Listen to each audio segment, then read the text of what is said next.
When she said it, she didn't even blink. "He's moving in. If you don't like it, there's the door." The words slid across the kitchen table like broken glass, clean, cold, final. The secretary stood behind her, silent, his suitcase resting against my wall like a declaration of war. I looked at her, at the woman I'd spent 12 years protecting from the world. She met my eyes with a calm I'd never seen before, almost relief. I didn't argue, didn't plead. I just nodded once, as if signing off on my own disappearance.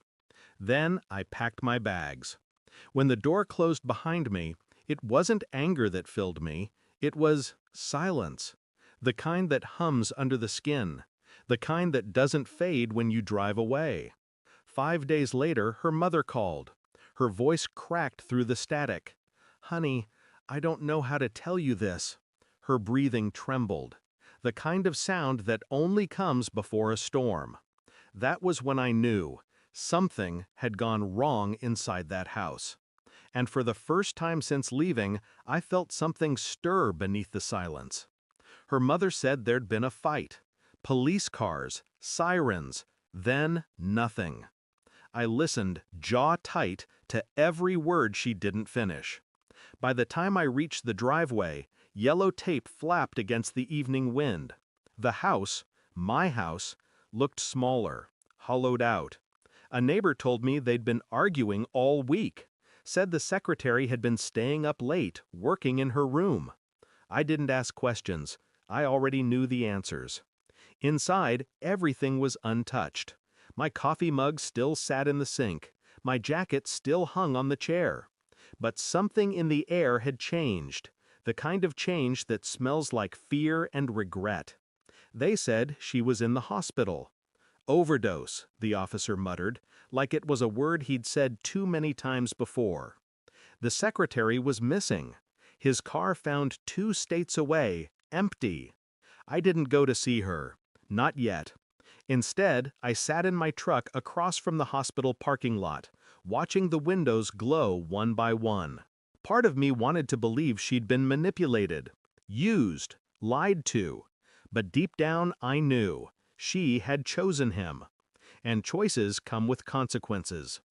Over the next few days, I pieced it together quietly. Her phone records, financial transfers, hotel bookings. She hadn't fallen in love. She'd fallen into something darker, a setup. Her secretary was running a blackmail ring. Women in corporate positions, affairs recorded, money extorted. She wasn't his first. She just thought she was special. Her mother said she'd been getting strange messages, threats, that he'd taken something, photos, maybe documents, from her laptop. The woman I thought I knew had become a stranger in her own life. I drove to her hospital that night, not to visit, but to listen. I waited in the hallway outside her room. The doctors spoke in hushed tones. She was stable, but broken in places no scan could show. As I watched her through the glass, pale and still, I didn't feel pity.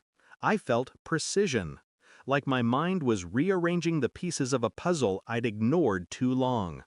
I started digging deeper. Police reports, past aliases. The man she'd let into our home had a record that spanned 3 states. Fraud, assault, disappearances, and now he'd vanished again. But this time, I wasn't going to chase him. When she woke, she asked for me. The nurse said she cried when I didn't come. So I went. One visit, one truth. She looked smaller, her voice barely a whisper. "He said he loved me," she murmured. I handed her a file. Police reports, photos, bank transfers, his real name, his fiancée. Her eyes widened, then dulled. "He used me," she said. "No," I replied quietly. "You let him." Tears welled up, but I didn't move closer. I just watched her drown in the truth she'd built herself. That silence between us, colder than any goodbye. I didn't tell her I'd already spoken to the detectives. didn't mention that her own confession to her mother had been recorded, that the house cameras I'd installed before leaving had caught everything, the arguments, the deals, the moment she let him in. I turned all of it in. Anonymous submission, no name attached. When they came for her a week later, I watched from the street. She looked straight ahead as they let her out, cuffs glinting under the porch light. No words, no tears, just the sound of doors closing behind her.